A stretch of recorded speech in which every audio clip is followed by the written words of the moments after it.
इस कहानी को पूरा सुनिए क्योंकि इसका अंत आपको चौंका देगा।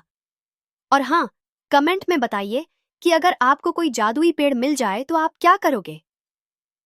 बहुत समय पहले की बात है। एक छोटे से गांव शिवपुर में एक अद्भुत पेड़ था। यह कोई साधारण पेड़ नहीं था। इसकी पत्तियां रात में चमकती थीं, जैसे सितारे जमीन पर उतर आए हों। लोग इसे सुनहरा पेड़ कहते थे। गांव के लोग मानते थे कि यह पेड़ खुशियों का पेड़ है। अगर कोई इसकी देखभाल करता तो उसे सुख और समृद्धि मिलती, लेकिन अगर कोई इसे नुकसान पहुंचाता तो उसे भारी नुकसान झेलना पड़ता। गांव के लोग इस पेड़ की पूजा करते थे। वे इसे पानी देते, इसकी जड़ों को साफ करते और इसके नीचे बैठकर कहानियां सुनते। लेकिन धीरे धीरे लोग इस पेड़ को भूलने लगे। गांव में एक लालची व्यापारी था जिसका नाम विक्रांत सेठ था। वह बहुत अमीर था, लेकिन उसे और धन चाहिए था।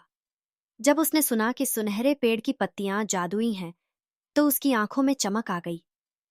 अगर मैं इस पेड़ की पत्तियां और डालियां बेच दूं तो मैं बहुत अमीर हो जाऊंगा, उसने सोचा। उसने अपने नौकरों को बुलाया और कहा, आज रात इस पेड़ की पत्तियां और टहनियां काट लो, मैं इन्हें बाजार में बेचूंगा। लेकिन इस गांव में नील नाम का एक दूसरा लड़का भी था। वह दयालु और समझदार था। वह पेड़ों से बहुत प्यार करता था। जब उसे सेठ की योजना का पता चला तो वह सीधा उसके पास पहुंचा। सेठ जी, यह पेड़ कोई आम पेड़ नहीं है, ये हमारी रक्षा करता है, इसे नुकसान मत पहुंचाइए। नील ने समझाने की कोशिश की, लेकिन सेठ ने हंसते हुए कहा, बेटा, पैसा ही सबसे बड़ी ताकत है, ये पेड़ मुझे अमीर बना सकता है। नील ने फिर समझाने की कोशिश की, अगर आप इस पेड़ को काटोगे तो कुछ बुरा हो सकता है। लेकिन सेठ ने उसकी एक नहीं सुनी। उस रात जब गांव के लोग सो रहे थे, सेठ और उसके नौकर सुनहरे पेड़ के पास पहुंचे। जैसे ही उन्होंने पहली टहनी काटी, हवा में एक अजीब सी आवाज गूंज उठी। ऐसा लगा जैसे पेड़ रो रहा हो। तभी अचानक पूरा गांव अंधेरे में डूब गया। पेड़ की जड़ों से हल्की हल्की रोशनी निकलने लगी और एक गहरी आवाज सुनाई दी, जो भी मुझे लालच से काटेगा वह अपनी सबसे कीमती चीज खो देगा। सेठ डर गया, लेकिन उसने ध्यान नहीं दिया। उसने सोचा, यह सिर्फ एक अफवाह है, और वह पेड़ की ओर टहनियां काटने लगा।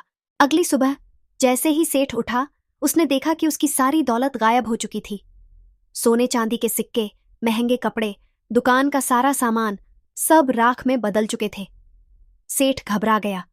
उसने पूरे गांव में दौड़कर लोगों से मदद मांगी, लेकिन किसी को समझ नहीं आया कि यह कैसे हुआ। उसी समय नील आया और बोला, सेठ जी, आपको याद है मैंने क्या कहा था, इस पेड़ को नुकसान मत पहुंचाइए। सेठ को अपनी गलती का एहसास हुआ। उसकी आंखों से आंसू बहने लगे। दोस्तों, अगर आपको सेठ की जगह होते तो क्या आप पेड़ को नुकसान पहुंचाते? कमेंट में बताइए। सेठ ने गांव के बुजुर्गों से पूछा, अब क्या करूं? कैसे मेरी दौलत वापस आएगी? गांव के सबसे बुजुर्ग व्यक्ति दादाजी बोले, केवल एक रास्ता है, तुम्हें निस्वार्थ भाव से इस पेड़ की सेवा करनी होगी। सेठ ने फैसला किया कि अब वह लालच छोड़ देगा और पेड़ की देखभाल करेगा। उसने पूरे गांव को बुलाया और सबके साथ मिलकर पेड़ को पानी दिया, उसकी जड़ों को साफ किया और पूजा की। धीरे धीरे पेड़ फिर से हरा होने लगा। जैसे ही पेड़ की पत्तियां फिर से चमकने लगीं, सेठ की दौलत भी वापस आ गई। अब सेठ समझ चुका था कि पैसा ही सब कुछ नहीं होता, बल्कि प्रकृति और अच्छाई सबसे जरूरी होती है। सेठ तो बदल गया, लेकिन नील को एक रहस्यमयी सपना आया। उस सपने में पेड़ ने उससे कहा, नील, तुमने मेरी रक्षा की, इसलिए अब मैं तुम्हें एक वरदान देता हूं। जब तक तुम जिंदा रहोगे, तुम्हारा दिल अच्छाई और जादू से भरा रहेगा। अगली सुबह जब नील उठा तो उसने महसूस किया कि वह अब पेड़ से बात कर सकता था, लेकिन उसने यह रहस्य किसी को नहीं बताया। अब नील ही पेड़ का नया रक्षक बन गया था और यह बात कोई नहीं जानता था। इस कहानी से हमें क्या सीख मिलती है? 1. लालच हमेशा नुकसान पहुंचाता है। 2.